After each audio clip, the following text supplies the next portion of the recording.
Hello everyone and welcome back to JB's Turtle Gaming, where today we're taking a look at Star Wars Legion. Now, Star Wars Legion is a tactical miniatures game, and while we have talked about X-Wing and Armada before on the channel, this is a game that's a little bit different. This is a game where the miniatures are not pre-assembled and they are not pre-painted, and to play the game really effectively, you're going to want to also be able to have terrain. The game does come with some barricades and things you can use for learning games, but to have the most fun with it, you're probably going to want to have terrain. This is a full-fledged miniatures game.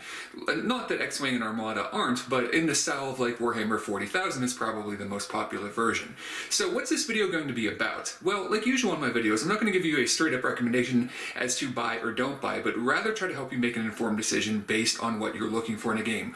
We're going to talk about some of the things that make this game unique, and maybe something that makes you attracted to it or something that you want to stay away from. So let's go ahead and get right down to the miniatures themselves.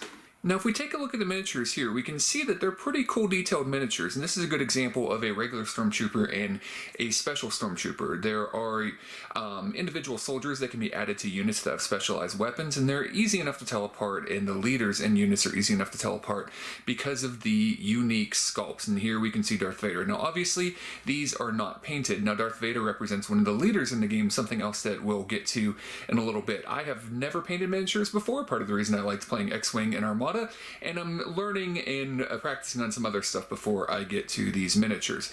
But as we move along, we can see the quality of the miniatures, which are pretty high, and I do want to say there we can see one of the Rebel unit leaders, and we can see the Rebels aren't all human, which is something that I like. We can see one of the other races, and if we pan over a little bit further, we can see Luke. So again, good detail in these miniatures, and one thing I do want to point out is that if you have not put miniatures together before, these are really simple. The soldiers themselves, for the most part, either had their two arms together that you would glue on, basically put a little super glue on and attach at the correct position. To be pretty simple. There are some with their arms separated and a few more detailed things depending on units that you had to put on the vehicles and the things like that. So speaking of vehicles, why don't we go ahead and pull up a little bit here and take a look at some of the vehicles. So here we can see the air speeder that looks pretty cool.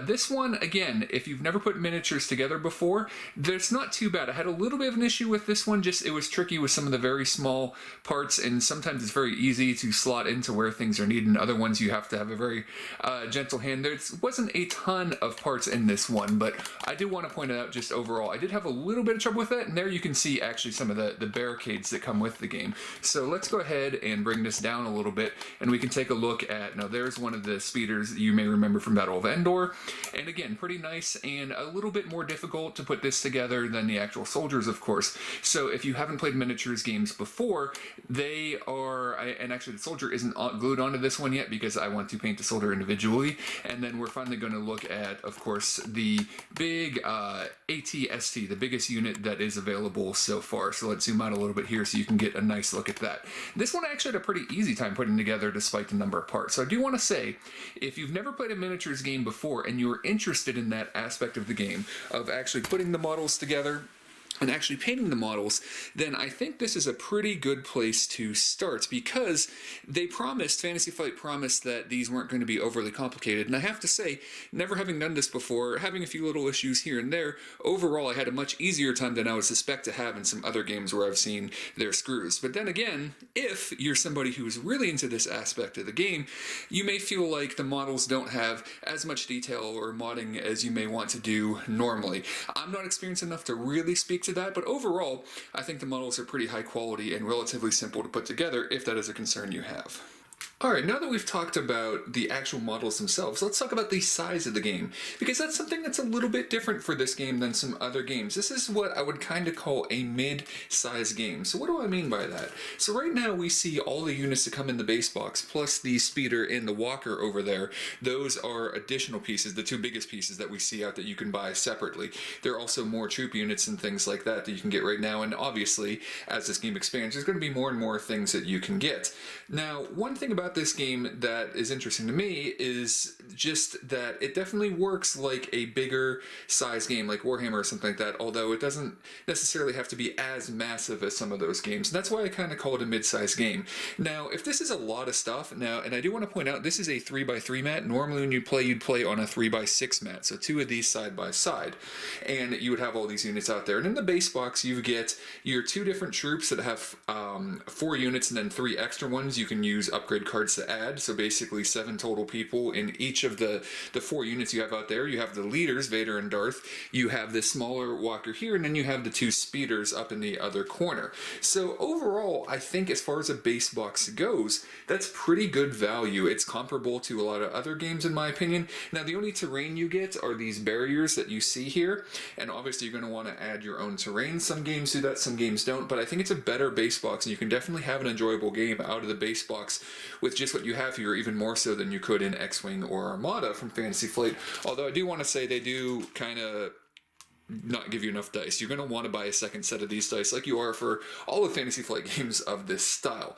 Now, when playing, you're definitely going to want to eventually add stuff, but I just want to point out a full army would normally have at least 3 cores. So these cores wouldn't have to have this many units. Each of these would normally only have a base of 4, but you can choose to add to them. So you'd want 1 more of them. You can have 1 or 2 leaders. So you don't have a lot of leader choice right now, but you will eventually. And leaders are really powerful, and we'll talk more about how they work later.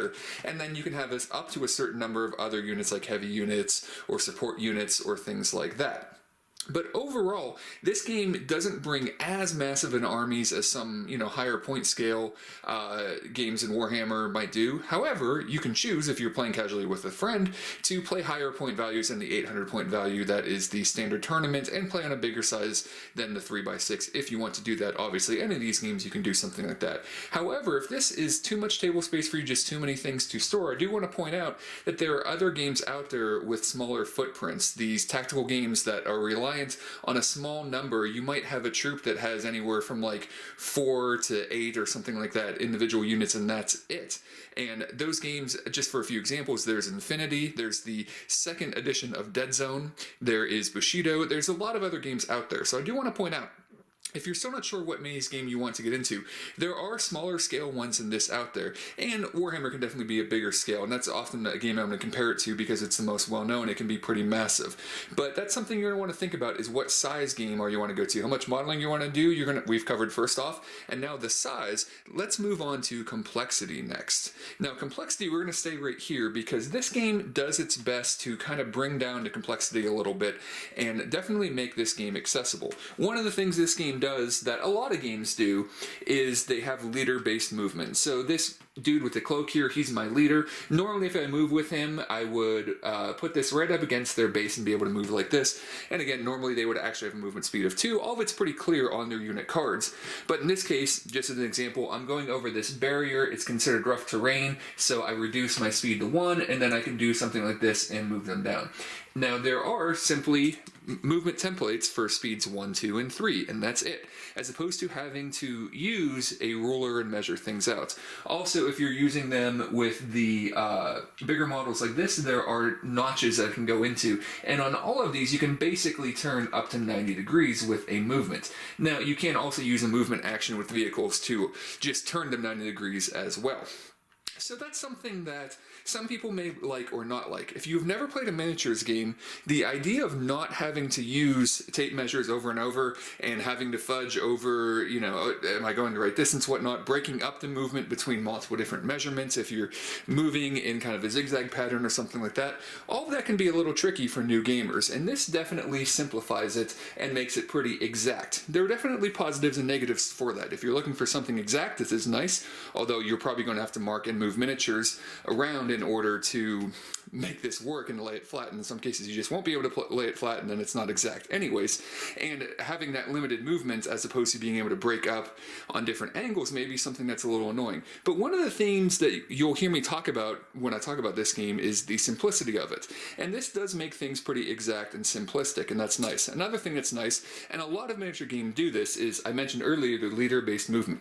Once I move my leader, I can move all the people, all the other troops in that unit, basically within range 1 distance here. So as long as they're in range 1 of movement, then that's all fine and dandy, and I can just move them all up. And whenever I'm checking for line of sight or cover or things like that, I can just check from my leader. So that definitely simplifies the game and makes things a little bit easier. You also have these range rulers here. I do like this in that you can break them apart. So if you're checking for range and you're in kind of a tight space and you only want one of them, you can definitely do that and put it up against the edge of the base and see the range you're in.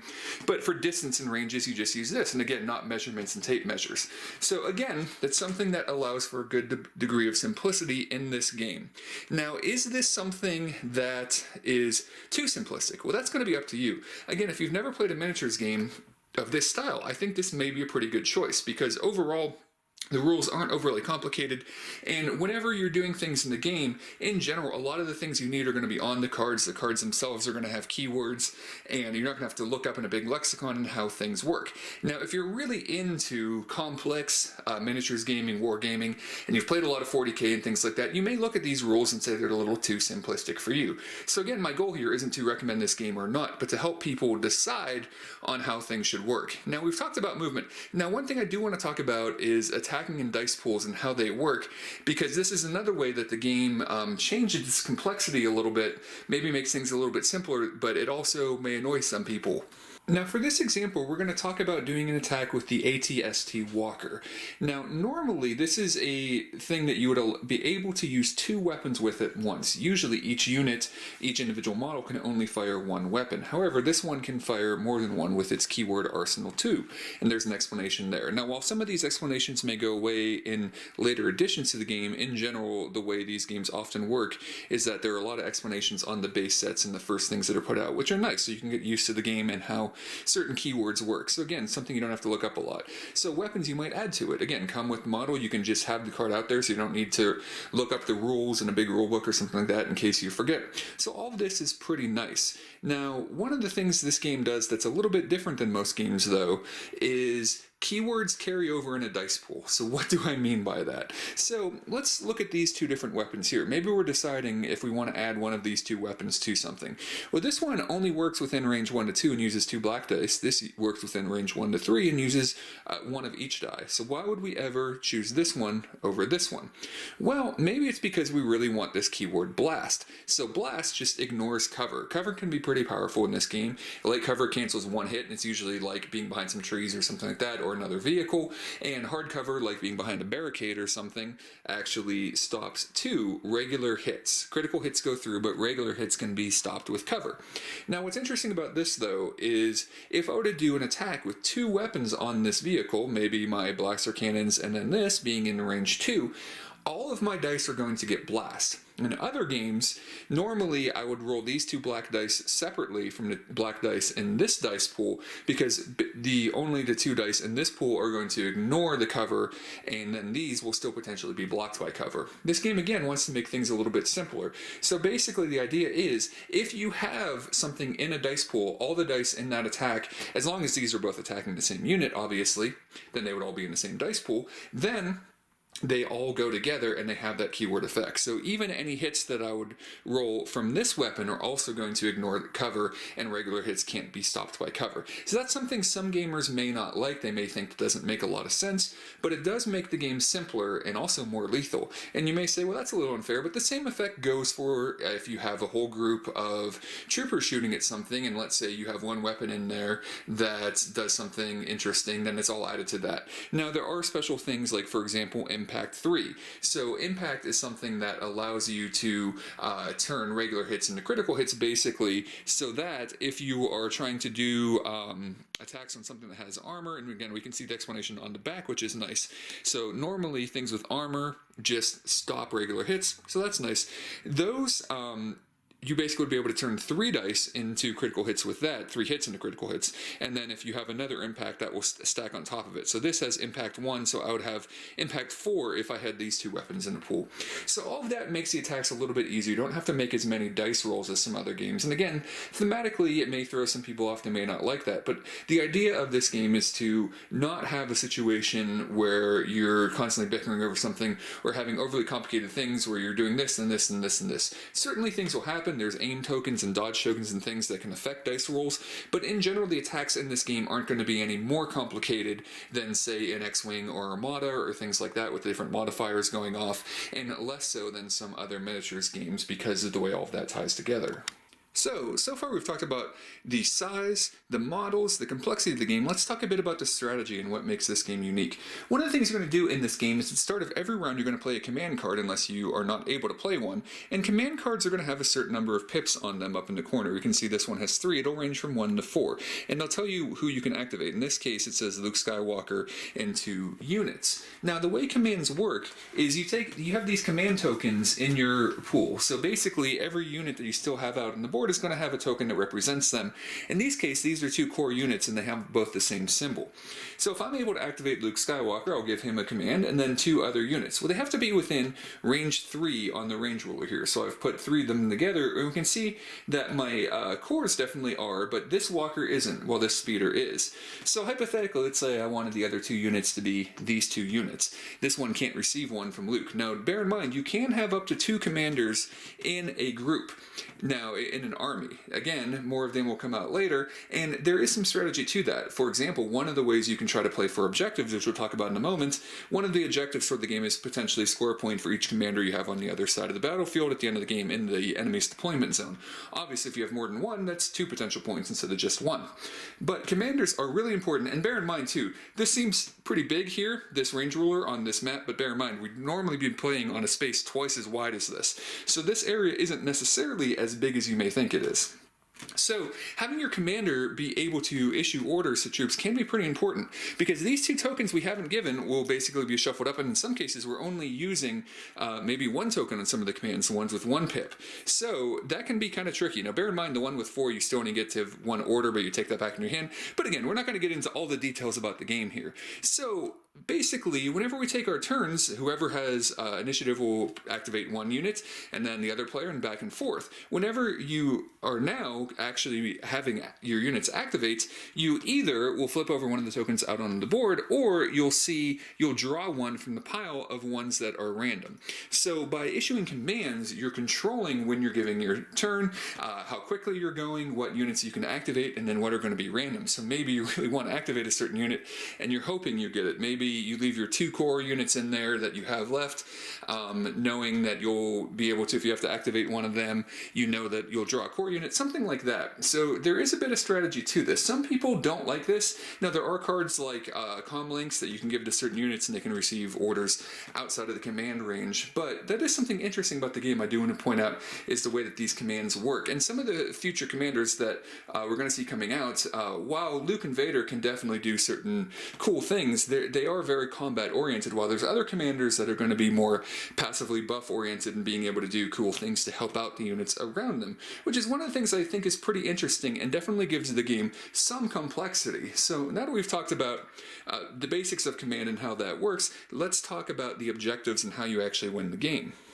Now, when you come to play an official game of this, you're going to have your army pre-built, but you're not necessarily going to know what the conditions of the battlefield are. So there are these 3 different decks of cards, each with 4. You'll shuffle each of these up and then deal 3 out. So there's going to be one that's never going to be available for you in each of these sections whenever you play. So you don't want to build around specifically hoping you can get one objective. You probably want to be versatile, but maybe hope that there are some that you can get. So these are the deployment zones that you can see at the bottom, and these are pretty self-explanatory, where each player is going to deploy at the start of the game. You also have these environment cards that are going to change maybe visibility or things like that, or maybe we're going to bring reinforcements on at some point during the fight, and these will definitely vary up the game quite a bit too. And then you have the actual objectives, how you score points. Now after you deal 3 of these out, going in order depending on who's considered the red player and the blue player, each of you is basically going to eliminate 2 of these cards, but you're always going to eliminate from the left. So maybe I'll eliminate this one, then my opponent will eliminate this one, and then maybe I'll eliminate this one. We now know that this is going to be the objective and how we're going to score points, and then maybe the last one eliminated is this. You then choose the card that is the leftmost, so we're going to have rapid reinforcements here, and then disarray is how we're going to deploy our units. And that's how you determine any effects on the battlefield, where you're going to deploy, and then what the objective is. And these objectives vary, but in general, they're going to involve maybe picking up things on the map, controlling control points, or like I said, getting to the other side of the area. And this is how you win the game. So unlike X-Wing and Armada, so X-Wing often would just blow up more of your opponent. Armada would have ways that you could score points. However, if you do a good enough job blowing up your opponent, even if you don't completely blow them up, you still may win the game based on points. This game is entirely points based. Now, I do want to bear in mind, this game takes place over 6 rounds, and if you completely destroy every unit in your opponent's army, then you win the game immediately at that point. However, if your opponent has at least 1 unit left on the battlefield, if they have more points than more objective points than you have, it doesn't matter if they haven't blown up any of your units, they will win the game at the end of the 6th round. So it only takes 1 unit to win the game as long as you're winning in points. So while you can definitely go for a big kill, these are pretty important to bear in mind, and you're going to want to build your army around these changing objectives. And think about this also when you're playing the game. This is definitely a game where, while you can win if you completely destroy your opponent, as long as they can stay away from you for 6 rounds, if they've done better on the objectives than you, they will win. So that is a little bit different than even Armada that had a combination of points and objectives. Now, however, if you do tie, then it comes down to points based on who destroyed more of each unit's army and the point value of those armies. Alright, so I want to give you 6 things to think about if you're considering getting into Star Wars Legion. We've talked about the models themselves, we've talked about the size of the game, we've talked about the complexity of the game, we've talked about the strategy of the game, and some of the things that make this game a little bit unique. Now, the 2 things I briefly want to mention at the end are the theme, obviously, and the player base. So here's the deal. If you're super into Star Wars and you've never played a miniatures game, then I think this is potentially something you may want to consider, because it is relatively easy to put the models together, and if painting interests you at all, then yeah, I think this could be fun. If that's stuff that doesn't interest you at all, you can definitely play the game without painting them. There's only 2 factions in the game, and that's something that you can very easily delineate between who's who, so you don't need to paint this if you don't want to do this, and if you're really into Star Wars, you might have a lot of fun playing this. If you're not into Star Wars, then again, this is something that you're definitely going to have to think about. Do I think this is a bad miniatures game that only fans of Star Wars will enjoy? No, I don't think so, but there are certain factors out there. Like, for example, there's only 2 factions.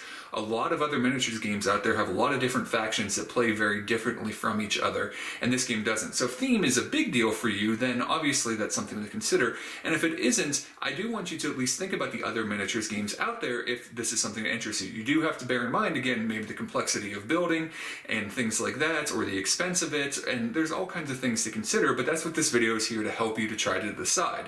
But that is something else to bear in mind. The theme is really cool if you're into Star Wars. However, there are other games out there with themes that bring in maybe, like, for example, Bushido, that's kind of a fantastical, kind of feudalistic Japan, but it's its own thing. There are games like Warhammer that have just a ton of different factions that play differently from each other, whether it's Fantasy Warhammer or 40,000. So that's something you want to bear in mind. Something else is the player base. This is a Fantasy Flight game. Star Wars and Armada have had followings, and chances are if you live at least in a big enough city, you'll be able to find people to play this game with at your friendly local game store. Now again, Warhammer is the big one out there, and some of these other games you may have an issue finding player bases of. Now for me, I don't live in a big city, and it's difficult to necessarily find people unless they're friends I already know to play these games with. So that's something you want to consider with who are you going to play with. Maybe it's something you're going to play with just friends and family you already know, and that's not an issue. But player base is something to think about, and you're in pretty good shape with this game for the most part. Again, if you live in a small enough area, there may not be a local community playing this, but chances are you'll be able to find one in a bigger area that has an active gaming community, because in general, at least I'm just going off of the popular success of X-Wing and Armada, you can still find tournaments of that going on in lots of places, and you'll probably be able to find that for this game. I do think this game has enough complexity and depth that it will be an enjoyable game competitively. It'll get more and more enjoyable competitively as more and more things come out, as we get more and more cool abilities. But again, that is something to bear in mind. There is more complexity in other games, and more diversity in how things work and how factions play and things like that. However, if you want to get into one of those games, like for example Warhammer, you're going to have more rule books, a lot of things. It's not going to be so simple as just having unit cards and being able to easily tell what's going on. So overall, I feel like this is a game that is slimmed down. It's designed to be able to learn the rules and play relatively quickly for new players, including players that aren't experienced in wargaming, miniature gaming, things like that. And that may be something something, again, you consider a positive or negative. However, I think there is enough complexity in this game that even if you're already an existing wargamer and you really like that Star Wars theme, or you want something a little bit simpler to play, then this is something you really should consider. This is, again, pretty easy to put together. You don't have to spend a lot of time on that. You can spend as much time painting it as you want to, and that's going to vary on the person. But I feel like there is enough complexity there with the leaders and how the different units works and the commands. And while some people may not like the way that the keywords combine and things like that, it's the same for both players, and it's just one more tactical consideration.